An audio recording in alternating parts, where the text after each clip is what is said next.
Hello, fellow Rebel Capitals. Hope you're well. So we've got some shocking developments happening right now as we speak. The 10-year Treasury yield is plummeting. Donald Trump is talking about turning the Gaza Strip into the Las Vegas Strip.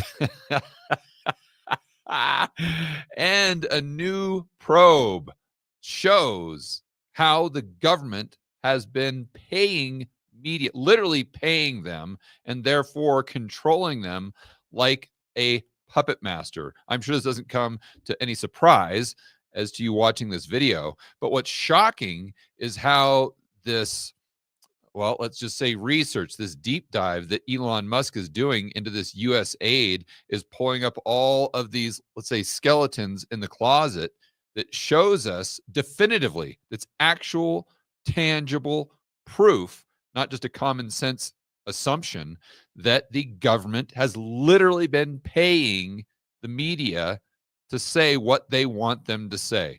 And this goes straight back to Germany in the 1930s. I mean, it's Orwell 1984. It's quite scary.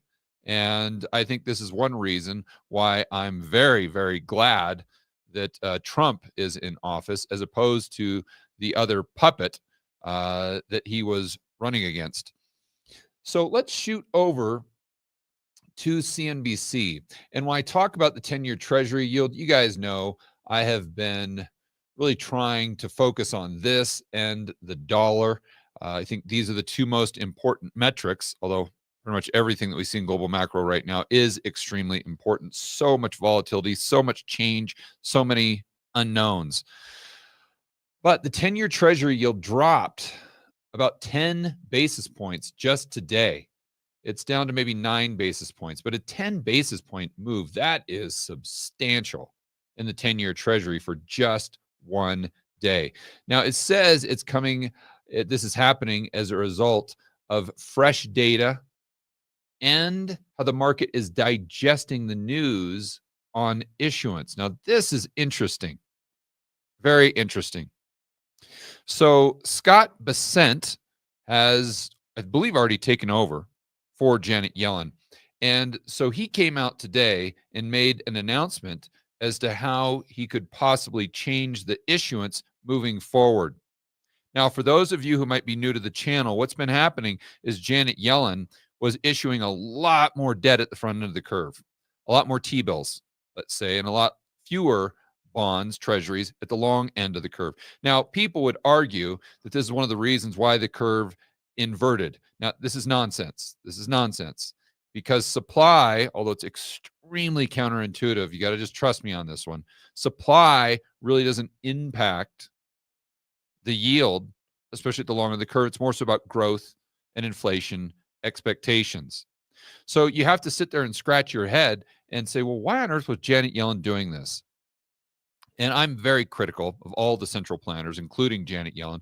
But this is one move that if I was in her shoes, I probably would have done the exact same thing. Why? Because those T-bills, those aren't just, that's not just government debt.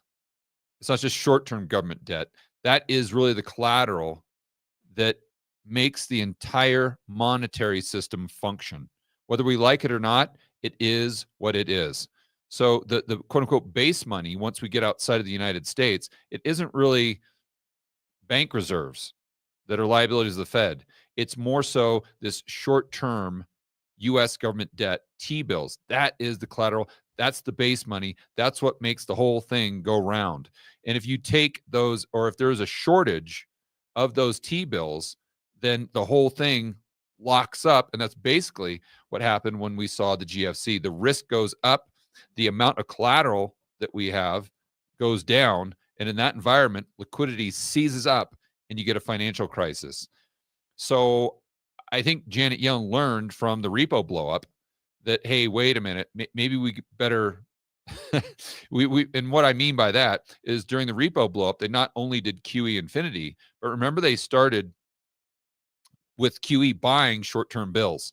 And then about 3 weeks, maybe 2 weeks into it, Jerome Powell comes out and makes the announcement, and this is after the repo blow up, that, sorry, yeah, we're not going to be buying bonds at the front end of the curve. We're just going to be buying bonds at the long end of the curve.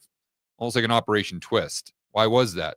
Because Jamie Dimon calls him up and says, "Hey, listen, idiot, you can't buy stuff you can't buy these short-term T-bills and then put them on your balance sheet because we need these things circulating in the global monetary system. And if you don't, the whole the whole thing's going to blow up, man." And Jerome Powell's like, "Oh, well, geez, well, I didn't realize that. Thanks for the call, Jamie." And gets to and hangs up the phone, goes out to the press conference and says, "Yeah, by the way, we're going to be buying bonds, but now instead of the front end, it's going to be the long end." Remember at the beginning, he didn't want to buy the front end because he didn't want you to say it was QE. Whatever you do, we're buying bonds, but it's not QE because we're buying at the front end of the curve. And that lasted about a week.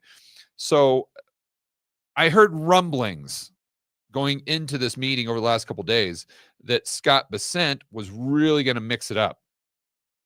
And he's like, okay, forget this issuing at the front end of the curve. We need to lock in these rates at the long end because if we go into another inflationary environment, we want to make sure that this doesn't substantially impact the amount of interest that we're paying on our debt. And I said, yeah, pump the brakes on that one because the probability that Scott Bessent comes out and changes anything is almost zero. And the reason is for what I just stated, that if he were to switch up the issuance to the long end or to favor the long end, that would starve the system from that collateral, and we could have a liquidity crisis as a result. So I'm not here to say that it's a good thing that the United States debt can just issue the short-term debt and not have to pay a price. For the U.S., that's a bad thing because that allows us to spend more. There is no constraint. And at the end of the day, the government spending is the real problem. The spending is a percent of GDP. But it is what it is right now. That's the way the monetary system is set up, whether we like it or not. And that's why it was no surprise when Scott Bessent came out today and said, yeah, we're just going to go ahead and do, I don't know, the exact same thing Janet Yellen was doing. Ah, yes, I see. And what's interesting, listen to this. That announcement, let me back up here. I'm sorry. The department also said it will be issuing more short-term T-bills. Now, this is Scott Bessent. Now that he's taken over, he's going to be issuing more short-term T-bills than usual, as it is extraordinary measures to keep the government operating while Congress battles over the debt limit. What? I don't know. Why does short-term bills have anything to do with that? Is short-term, long-term? That doesn't mean anything. You're just basically stockpiling the TGA to make sure you've got a buffer there in case there's another debt limit fiasco. But that doesn't really force you to buy at the short end. I think he's just saying that just to have some excuse. Here's the punchline.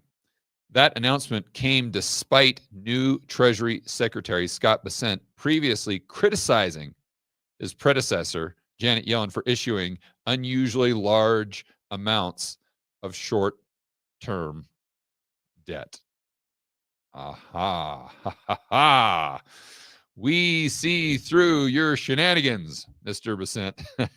We know why you're doing that. We know why you were criticizing Janet Yellen. And now as soon as you get the job, you're like, oh, yeah, actually, we're going to do the exact same thing. He has no choice. Because once he gets the job, then he gets the call from Jamie Dimon explaining why you have to continue issuing more at the front end of the curve. Then as far as the economic data that could have been contributing to the drop in interest rates, we had the ADP report Wednesday that private payrolls expanded. So yeah, they're saying that should make interest rates go up.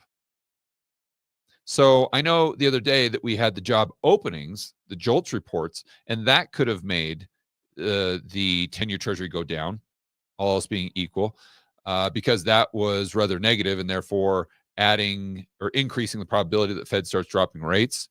But I don't know how this would have, a beat on the ADP report would have made the 10-year Treasury go down by 10 basis points. So I think the majority of that price action, if I had to guess, was Scott Bessent coming out and basically waving the white flag.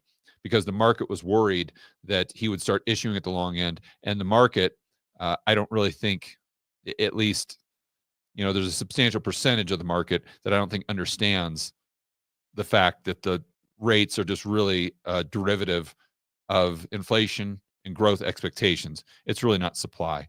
And if you don't believe me, just look at a chart of government debt and going back to 1980, let's say, and look at a chart of interest rates.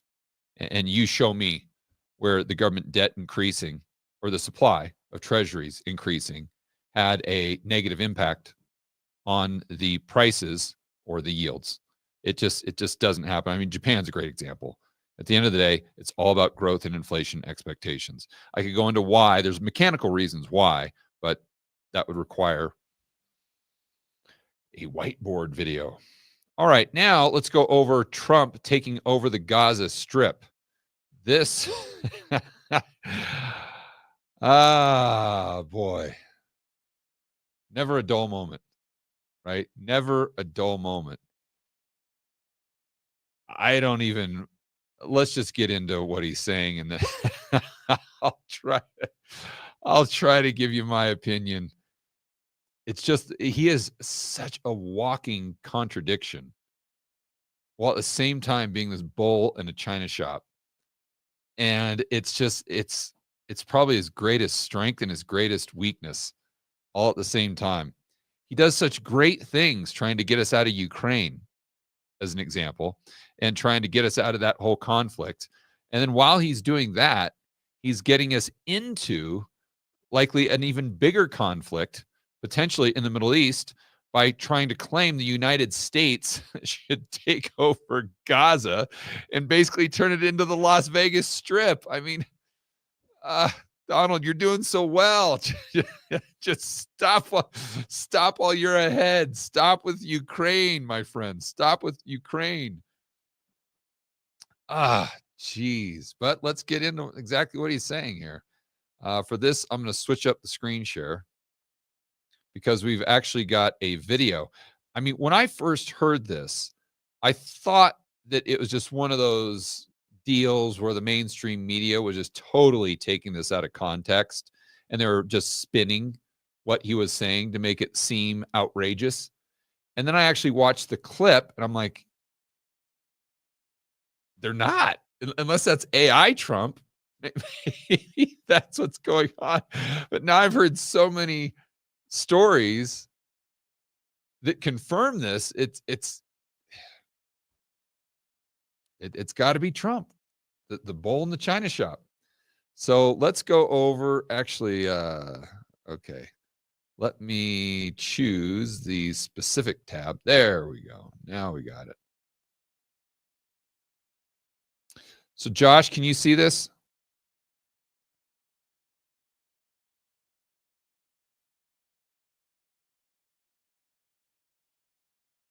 I hope we can see that. Yeah, we can see that.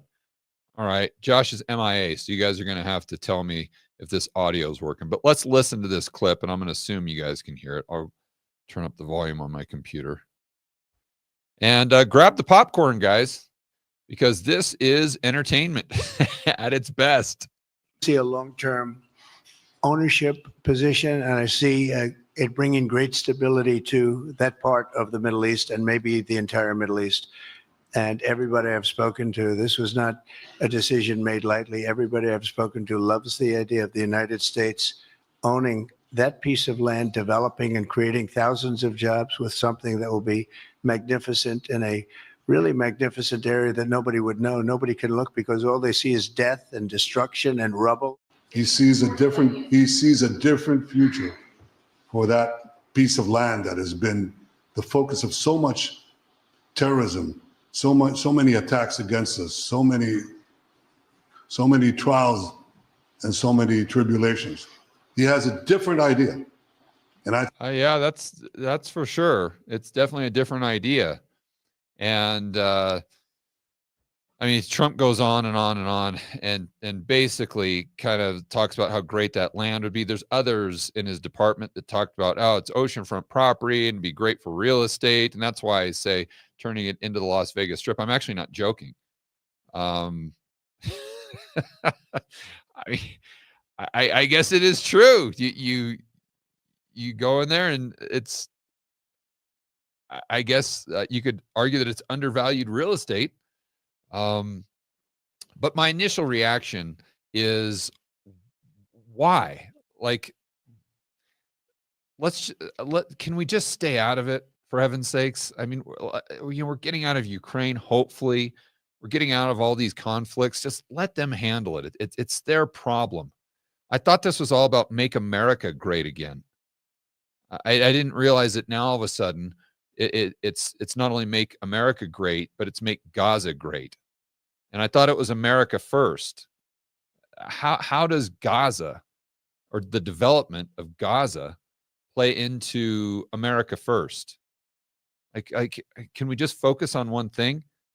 And then also, all these interventionists for policies and whatnot, this is part of the problem. This is a big part of the problem. Let's just for a moment, just focus on what we're doing domestically and stop trying to rule the world. But also, I mean, you've got 2 million people there. What do you do with that? And if these other countries aren't willing to accept them, which doesn't look like they are willing to accept them now, meaning all these other Muslim countries, then what are you going to do with these people? How much animosity is that going to create moving forward? I tried to really give this some thought, to give Trump the benefit of the doubt. And I tried to put myself in the position where, George, if you didn't have a choice, if you had to go in and take over Gaza, like, how would you do it? And I mean, the only thing I could come up with, and I highly doubt this is possible, but just try to buy out the citizens. And, I did the math on like 100,000 each. Okay, well, that's $200 billion. Okay, we could issue those treasuries in 2 seconds. That would not be a big deal. So you take the 200 billion, you basically buy out Gaza. I'm assuming they would have to vote on this or something. I mean, I'd try to do it in a way that wouldn't ruffle a lot of feathers, let's say. I mean, obviously you're going to create problems with some people, but as a whole, if you can say, hey, this was a democratic process and the people of Gaza actually voted on this and they thought that this would be in their best interest, you give them the money, you go in there, you issue it out to the private sector, they develop it, and then the people of Gaza could go ahead and choose, if they wanted to stay there, and they'd have that $100,000 to go ahead and rent an apartment or do whatever it is. And, you say, George, but you're not compensating them for, the real estate they owned and all. Well, right now, the real estate they own is pretty much like California wildfire real estate. It's just, you don't own anything other than a pile of ash and rubble, unfortunately, but it is what it is. So how much, where are you going to get the money to rebuild? And if how much is it going to be worth? Probably not $100,000. So this possibly could be a good deal for those people, or maybe make it optional. And I don't know. This is probably just a crazy, wild idea, but I just tried to say, if I had no other choice and I had to do it, how would I structure a deal to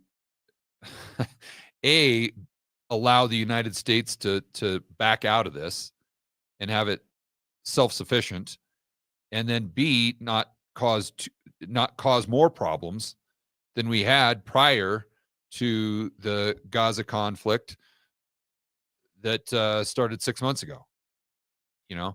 I don't know if there's any examples of doing that in past history. And then I don't know if the United States could clean up everything and then do like 100-year lease on the land to make sure they're still in charge, because that's kind of what you'd want to do for the sake of Israel, to make sure there were fewer tensions. It's just, you got to try to find a way to do it where it's a win-win for both parties and you make it their decision, right? If the United States comes in just like like the 800-pound gorilla and just kicks out all these 2 million people just to build the Gaza Strip or the Las Vegas Strip in Gaza, that's going to, I mean, that's going to lead to a lot of problems in the future because of how many people you're going to piss off, and they're never going to forget that. And you're going to create more, you're going to create far more unrest in the Middle East moving forward than we had prior to 6 months ago. So we've got to be very, very careful that it's not, well, we got to do something, like with the cerveza sickness. Or are you sure you want to lock people in a cage? Well, we got to do something. Well, no, you don't. Not if doing something is going to create a bigger problem. It's the same thing with Russia, Ukraine initially. Well, are you sure those sanctions are a good idea? Well, George, we got to do something. And this could be the same thing. Well, George, we got to do something. They've been at war for the last 500 years. No, we don't.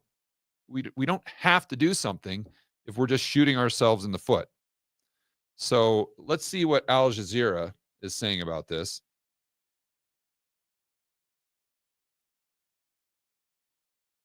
U.S. President claims development plan could turn an enclave into the Riviera of the Middle East.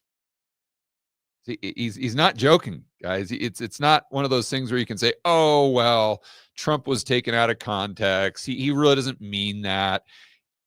I don't even think that this is a negotiating tactic. Like, what are you trying to negotiate here? In a shock announcement upending decades of U.S. policy towards Israel-Palestine conflict, Trump said on Tuesday his administration would spearhead development, supply unlimited numbers of jobs and housing for the people of the area.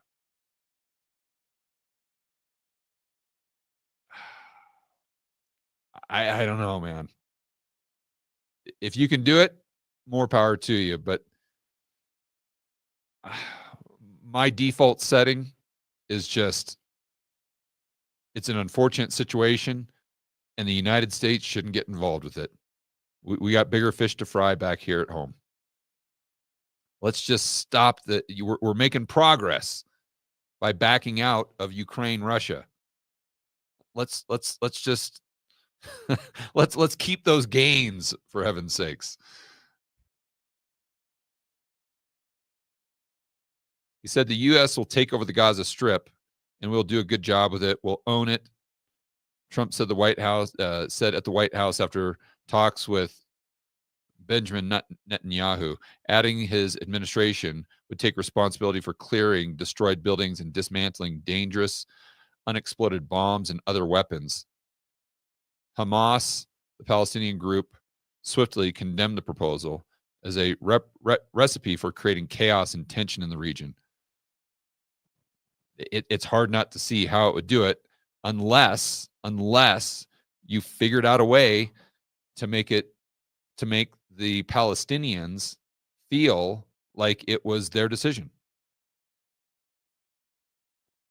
I maybe that's a buyout, maybe it's something else, but if you go in there with force, it's just gonna you're just swatting at the beehive, basically, if you just go in there with force.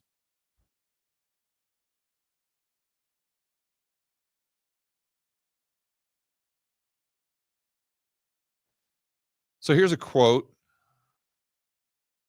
from, who is this here? Let's read this. What is required is an end to the occupation and aggression against our people, not their expulsion from the land.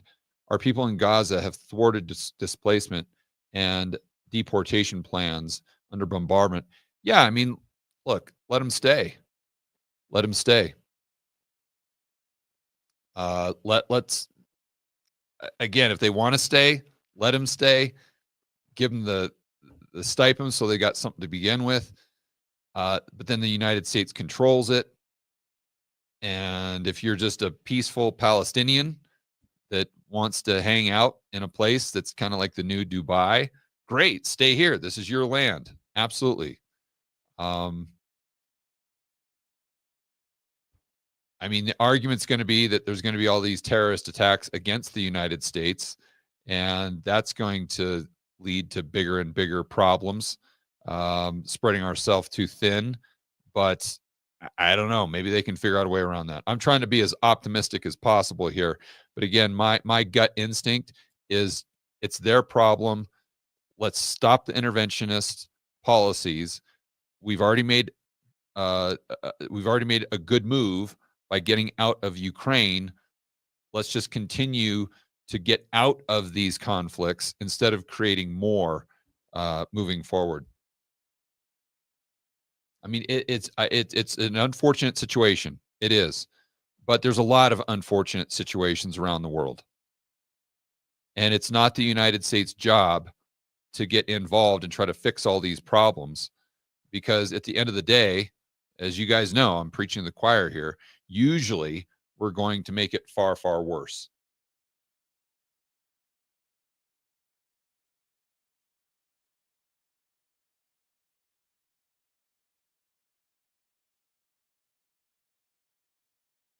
So earlier on Tuesday, Hamas spokesperson said negotiation for a second phase of the ceasefire had begun. If agreed to, the phase would see the full withdrawal of Israeli troops and freeing all captives. Trump cast doubt on the strength of the agreement and likelihood it would last. The strike could start tomorrow. In his announcement of the redevelopment plan for Gaza, Trump suggested the U.S. would take a long-term ownership position. This was not a decision made lightly, like you heard him say. Everybody I've spoken to loves the idea. Really? You sure about that? I have a sneaking suspicion that that might be a bit of an embellishment.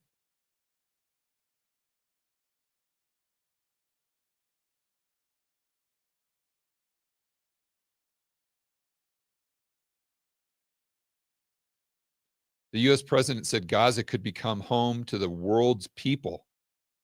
It's not that big of a place. I think you will make that into an international unbelievable place. I think the potential in the Gaza Strip is unbelievable. And I think the entire world, representatives from all over the world, will be there and they'll live there. Maybe, maybe it's just, I mean, look, if we're going to focus on a piece of land where everyone wants to live, why don't we focus on California? I mean, here we go. Asked if U.S. soldiers could be sent to Gaza to maintain security. Trump said it was a possibility. As far as Gaza is concerned, we'll do what is necessary. If it's necessary, we'll do that. Just one step forward, two steps back. Or maybe with this, so far it's one step forward, getting out of Ukraine, and now looks like one step backwards. But hopefully this is just diarrhea of the mouth, which is par for the course with Donald Trump.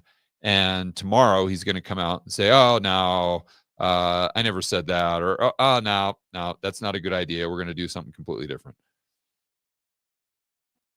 We'll see. But it's definitely big news. That's for sure. All right, now let's go into a shocking story about how the media was literally being funded by the United States government. Let me switch up the screen share. And we talked about this to a certain extent yesterday. And this is Elon going in with Doge and kind of cleaning house with U.S. aid. Now, in that video, I was saying, I wish it seemed like, from what I read, that they're just taking the department and moving it from its own separate entity and kind of incorporating it into the federal government umbrella just for efficiencies. And I'm like, I would much prefer the afuera approach, the Malay. Just get rid of it. Like why is this entity of the federal government absorbing this U.S. aid thing. Let's just get rid of it altogether. That's what I'd prefer to see. But it looks like they did an audit of where all these billions and billions and billions of dollars were going. And as you would imagine, it was a complete boondoggle. Complete boondoggle. And this is why whenever you hear the people in the mainstream media or in the government, the central planners and authoritarians, they always state the intention. Well, we can't get rid of U.S. aid because then what are the starving Ethiopian kids going to do? Well, that's the intention. What was the actual result of U.S. aid? Oh, it was just to go into the back pockets of all the global elite. Oh, it was just to fund all of these NGOs, which, by the way, would give political donations to all the central planners in Washington, D.C. So it's just a ruse. It's a ruse. It's a boondoggle. It's something that's set up to make the American people feel good while it's milking them for billions and billions of dollars, and almost $0 are going to the starving kid in Ethiopia. But if you even mention that we should audit it or maybe pull it back, then of course the lefties come out and accuse you of being insensitive or something like that, when really the only thing you're being insensitive to, the only thing that you are being insensitive to is their pocketbook. The graft, the political poll. So let's go over to where we were, probably on Zero Hedge. Here we go. So this is just one of the discoveries made by, I believe it was Elon going in and then kind of, I don't know whether he opened up the kimono and then people took that, ran with it, starting to analyze it, or this is something that came out from Doge itself. But let's read the article. This is just one of the things that was shocking, but the rabbit hole goes really deep. That's the bottom line. So White House confirms Politico propped up by millions of dollars from the government. So what was happening, let me just read here. During Wednesday's White House presser, Caroline Leavitt confirmed Politico has been getting more than $8 million of taxpayer money. It's gone essentially subsidizing subscriptions. It was Politico that maneuvered to have Hunter laptop story banned. Shocker, right? I mean, we sit there when the mainstream media is so biased and we kind of scratch our heads and we're like, why is this? And you have all these theories like, well, maybe it's that the editors and the journalists, the reporters are all kind of lefty. They go to these Ivy League schools. So when they get out, they lean left and it's just their bias coming through, or the echo chamber, when in reality, most likely, it's the government just calling up and saying, hey, if you want to stay in business, that whole Hunter laptop story, yeah, that needs to go away ASAP. Or you need to spin this as though it's just a conspiracy theory or fake news or misinformation or disinformation. And then they say, yes, master, yes, master. And they go ahead and cut them a check so they don't go tits up.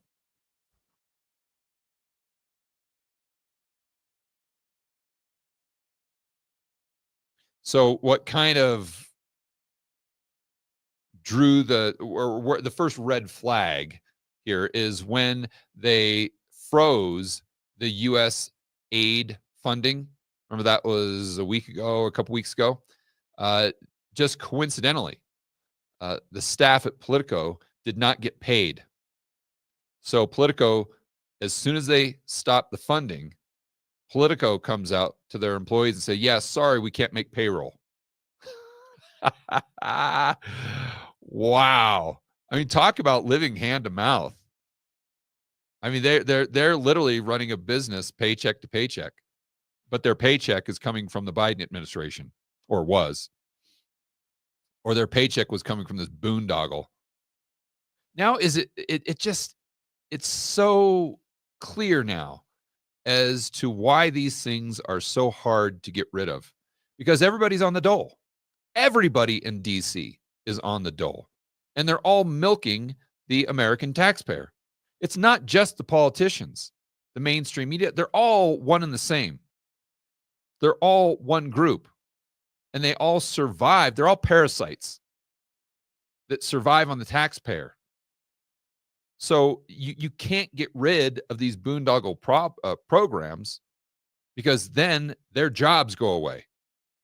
Their livelihood goes away. The grift is gone. So, of course, you're going to have massive blowback. And, of course, I mean, I wouldn't put it past them to try to take Trump out. And we go back to those attempts, and now it makes a lot of sense. I'm not saying that's what happened, but if that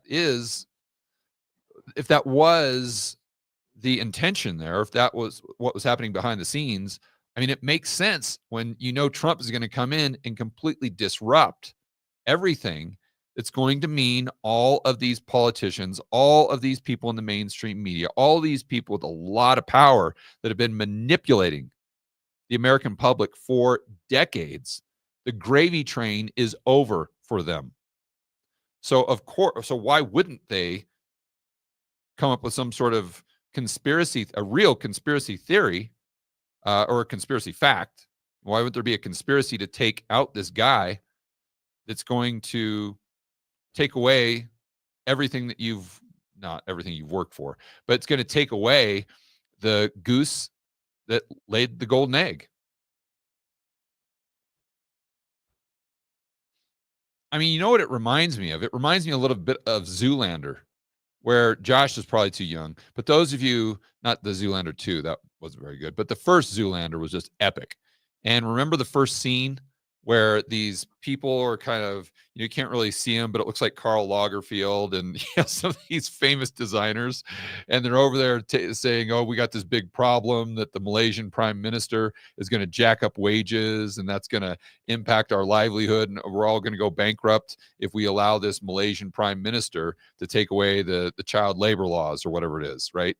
And they're sitting there talking to Will Ferrell's character, and they're like, you got to do something about it. You got to do something about it. You got to take out, the Malaysian prime minister, and you got to get some guy to kill him. And he's like, how am I going to find anyone that stupid? And then it cuts to Ben Stiller's character, the Zoolander character itself. But it's almost like you can see the exact same thing happening in real life, where, you got all these people that are gathered around this table, and they're like, look, it's just Trump was the Malaysian prime minister. That's the bottom line here. Maybe.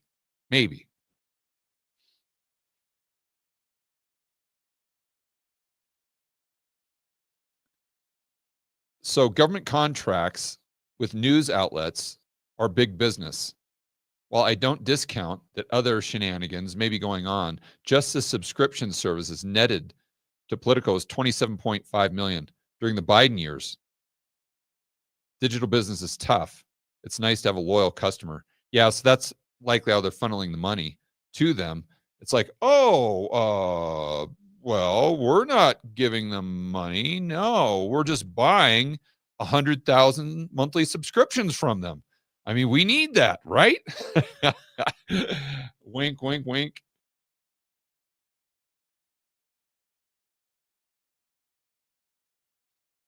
So Elon points out, this is odd. The details on that are subscriptions to Political for 37 users in FDA for $500,000. To Politico, for heaven's sakes. This isn't even like the New York Times or the Washington Post, the Wall Street Journal. Politico, of all places. Wow. I mean, this has got to be one of the biggest grifts of all time. Politico has a subscription called Politico Pro. What? Which costs $10,000 a year? I mean, look, again, this is just speculation on my part, but my guess is Politico Politico didn't have a $10,000 a year program. Nothing they could produce would be worth $10,000. That's like a subscription to a Bloomberg terminal, for heaven's sakes. And trust me, they're not delivering that much value. Not even close. But probably what they did is they're like, wait, we need these government kickbacks here. You know, we need the free money coming from the government. How are we going to do that with a $97, or not even that, with a $19.99 per month subscription? Well, we can't do that. So we've got to come up with this outrageous price point and somehow justify it with some bells and whistles. And therefore, when the government wants to give us money, you know, hush hush money or whatever it is, then they can do so by just buying these $10,000 programs as opposed to the $19.99 a month. It's basically money laundering is what you're doing. Jeez.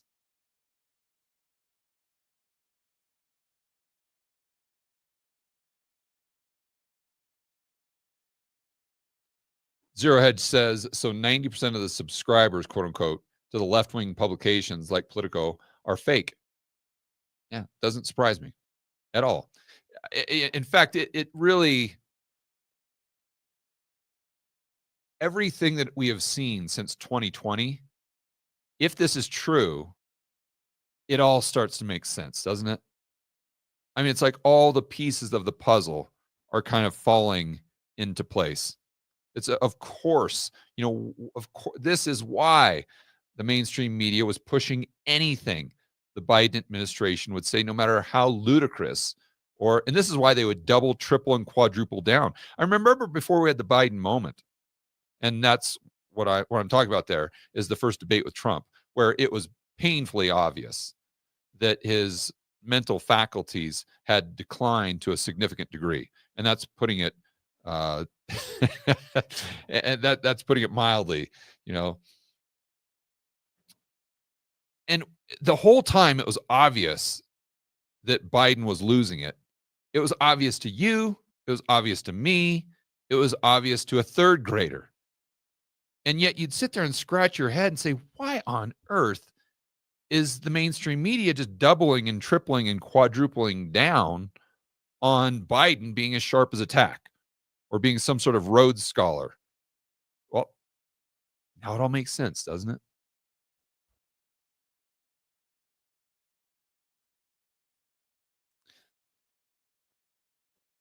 And then they use fake subs to artificially, I mean, how is this legal?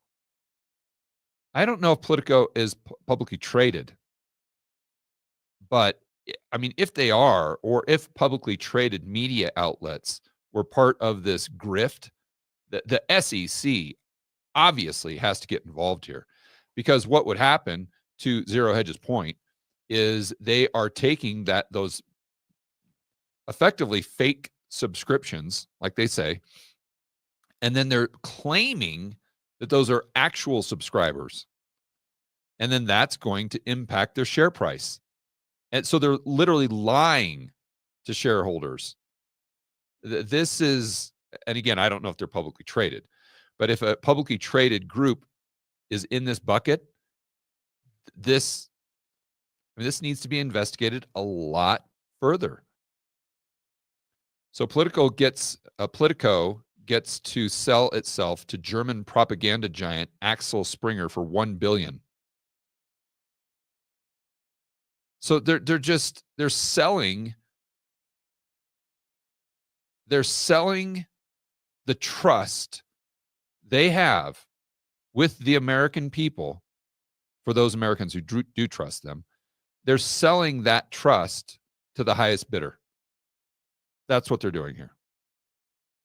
They're just saying, hey, if you pay us $1 billion, what narrative do you want us to push with the American people?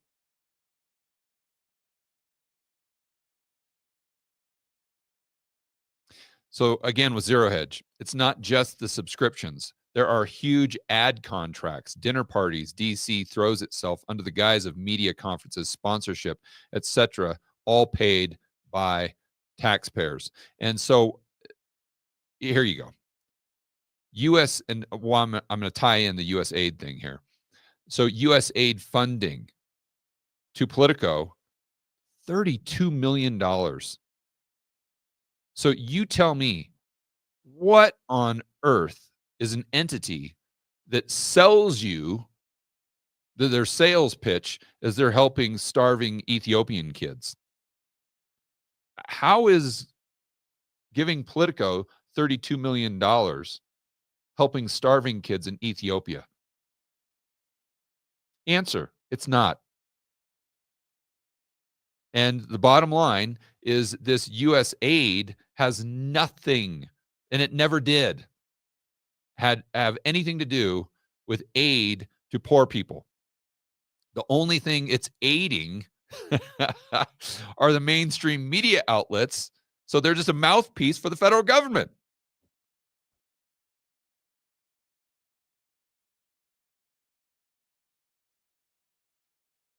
Unbelievable.